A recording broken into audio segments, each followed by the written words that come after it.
আপনার কাছে এখন একটা কিছু এগুলাই। প্রশ্ন আছে আমার আমার হ্যাঁ, হ্যাঁ, অডিয়েন্সের জন্য, যে আমি হ্যাঁ, আসলে সম্মুখীন হই একটা প্রশ্নের, যে ভাই হোলসেল ভালো না প্রাইভেট লেভেল ভালো? হ্যাঁ, তো আপনি তো এটার ভুক্তভোগী। হ্যাঁ, আমি তো আসলে হোলসেল করিও না, আমি এটা সম্পর্কে আমি জানিও কম। যেহেতু আপনি ওই পর্যায়টা পার হয়ে আসছেন, সেজন্য আমার দর্শকের জন্য আপনি একটু হ্যাঁ, এক্সপ্লেইন হ্যাঁ। করেন যে সবার তো এক একজনের এক্সপ্লেইন এক এক রকম হবে, কিন্তু আপনি কেন হোলসেল বাদ দিয়ে প্রাইভেট লেভেলে আসলেন? আপনার এক্সপেরিয়েন্সটা একটু আমাদের সাথে শেয়ার করবেন, আমাদের অডিয়েন্সের সাথে। হোলসেল প্রথম আমি চিন্তা ভাবনা করি যে হোলসেল শুরু করবো, কিন্তু হোলসেলে হয় কি যে অনেক কিছু আছে, মানে আমি প্রায় 1 বছর বলতে পারেন যে আমি হোলসেল পিছনে ছিলাম, এটা নিয়ে অনেক আচ্ছা। কাজকর্ম করছি। তো দেখা যায় যে মেইন যে প্রবলেমটা দেখা যায় যে আপনি ইভেন দো একটা সময় গিয়ে প্রোডাক্টের অ্যাপ্রুভাল পেয়েও যেতে পারেন, কোনো ব্র্যান্ডের একটা অ্যাপ্রুভাল পেয়েও যেতে পারেন, কিন্তু দেখা যাবে কি যে ওরা আপনাকে যে লিস্টিং গুলো দিবে, ওদের price list, wholesale price list, তো ওগুলো আপনি ওদের কাছ থেকে কিনে শিপিং করে তারপর মানে ওগুলো অ্যামাজনে সেল করাটা এতটা সহজ না। মানে ওইখানে আপনার কোনো প্রফিটই থাকবে না। ম্যাক্সিমাম ব্র্যান্ডেই, মানে আমি এমন অনেক ব্র্যান্ডের থেকে অ্যাপ্রুভাল পাইছি, মানে প্রথম তো পাই নাই, অনেক ব্র্যান্ড খুঁজছি, অনেক দিন অনেক ইমেল করছি, করতে করতে করতে করতে লাস্টে দেখো একটা ব্র্যান্ডের অ্যাপ্রুভাল পাইছি।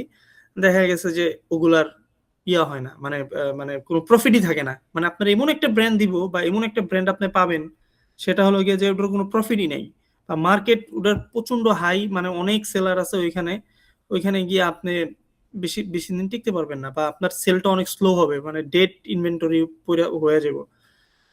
এগুলোর একটা সমস্যা আছে। তারপর হলো গিয়ে যেমন যখন আপনি মনে করেন সাপোজ কোন একটা প্রোডাক্ট আপনি সেল করলেন, অন্য আরেকজন সেলার আইবো, বলবো যে ভাই আমি বেশি বেশি কোয়ান্টিটি নিব, তখন তারা হোলসেলাররা আপনার বেশি একটা পাত্তা দিবে না। হ্যাঁ, এগুলা আছে। আরো মনে করেন যে বিভিন্ন ঝামেলা, মানে শিপিং এর এগুলা নিয়ে টিয়া, তারপর প্রাইজের যে একটা যে আপ এন্ড ডাউন যেটা আছে, মনে করেন যে আপনি একটা প্রোডাক্ট চুজ করছেন, ধাপ করে আরেকজন আনলো, আইসা সে প্রাইস কমায় দিল, তো দেখা যাচ্ছে যে আপনার ওই সময়টাতে গিয়ে আপনি আর পারতেছেন না যে যে আপনার একটা প্রফিট রেখে যে প্রোডাক্টটা সেল করা হচ্ছে না। মানে তখন লসে ওভারঅল বলতে বিক্রি গেলে করতে হবে। হ্যাঁ লসে, হ্যাঁ। এবং হোলসেল এখন অনেকটা হার্ড হয়ে গেছে অ্যামাজনের জন্য। মানে দেখা যাচ্ছে যে প্রোডাক্ট সেল করলে অ্যামাজন থেকে অনেক অনেক ডকুমেন্ট চায়, এই অ্যালো লেটার চায়, লেটার অফ অথরাইজেশন চায়, বিভিন্ন ধরনের এগুলা চায়। তো এগুলা দিয়ে আসলে হয় না। মানে আসলে ভাই, মানে এটার মধ্যে খুবই ঝামেলা আছে। মানে ওই দেখা গেছে যে আপনি সেল করবেন ওই ব্র্যান্ডের থেকে, যদি মানে আপনি যদি চান যে আপনার অ্যাকাউন্ট সবকিছু ঠিক রেখে সেল করতে, তাহলে হইব কি যে ব্র্যান্ডের থেকে নিয়ে আপনি প্রফিট করতে পারবেন না। এবং এটা যারা অলরেডি অ্যামাজনে সেল করতেছে, আমি অনেকের সাথে কথা বলছি, তারাই বলতেছে ভাই আপনি ব্র্যান্ডের থেকে ডিরেক্ট প্রোডাক্ট নিয়ে সেল করতে পারবেন না। ওরা, আমিও জিনিসটা রিয়েলাইজ করছি যে হ্যাঁ, আমিও তো অনেকটা ব্র্যান্ডের অ্যাপ্রুভাল পাইছি, কিন্তু যাদের থেকেই পাইছি ওরকম কোনো প্রফিটেবল প্রোডাক্ট নাই। হ্যাঁ, আচ্ছা। এরকম কোনো প্রফিটেবল প্রোডাক্ট নাই ভাই। আচ্ছা, আজকে আমাকে এক ভাই ফোন করছিল, তারও সেম হ্যাঁ, প্রবলেম। হোলসেলে বেশ কিছুদিন ঘাটাঘাটি করতেছে, ওইভাবে সাপোর্ট পাইতেছে না। যাই হোক, এখন সে আমার সাথে যে জিনিসটা শেয়ার করলো, যে ভাই আমি ব্র্যান্ডের অ্যাপ্রুভাল পাই, কিন্তু আমাকে বলে যে তুমি 7,000 কোয়ান্টিটি নাও, এমও কিউ নাও, বা 5,000 এমও কিউ নাও। সেক্ষেত্রে কিন্তু হ্যাঁ, এ সবাই বলে যে হোলসেলের ইয়া কম, মানে খরচ কম বা কম দিয়ে শুরু করা যায়। সেক্ষেত্রে কিন্তু এই সুযোগটা থাকে না, যখন ব্র্যান্ড তাকে একটা নির্দিষ্ট এমও কিউ ঘাড়ে চাপায়া দেয়। হ্যাঁ। হ্যাঁ, আবার দেখা যাচ্ছে যে যখন ব্র্যান্ডের অ্যাপ্রুভাল পাইছে ঠিকই, প্রোডাক্টও পাইছে, কম কোয়ান্টিটিও পাইছে, কিন্তু সেখানে সে প্রফিট করতে পারতেছে না। প্রফিট কোথায়? তো এটাই হইছে হ্যাঁ, ভাই। মানে যারা হ্যাঁ, নিউ সেলার, কিন্তু তাদের হ্যাঁ, জন্য এটা হইছে সবচেয়ে বড় একটা সমস্যা। দেখা গেছে যে অনেকে তো অনেক ১ম এ অনেক টাকা থাকে না। সে তো অনেক কোয়ান্টিটি নিয়ে বাজারে নামতে পারবে না। তো সে সে তখন খুঁজে কি যে কম এমওকিউ এর মাধ্যমে কিভাবে আমি নামতে পারি। কিন্তু যখনই যে পায়, মনে করেন যে ২-১ টা অ্যাপ্রুভাল পাওয়ার পরেও কোনো প্রফিট থাকে না, কিচ্ছু থাকে না সেখানে। আচ্ছা। মানে সেখানে এখানে ওরকমভাবে কোনো হ্যাঁ, এখানে আরেকটা জিনিস বলা উচিত, যে হোলসেল কি তাহলে ভালো না? অবশ্যই হোলসেলও ভালো। হোলসেলও ভালো মডেল, প্রাইভেট লেভেলও ভালো মডেল। এখন যার হ্যাঁ, সাথে যেটা ম্যাচ করে, কারণ ম্যাচ আপনার করে। ইনভেস্টমেন্ট, আমার ইনভেস্টমেন্ট বা আরেকজনের ইনভেস্টমেন্ট তো এক না।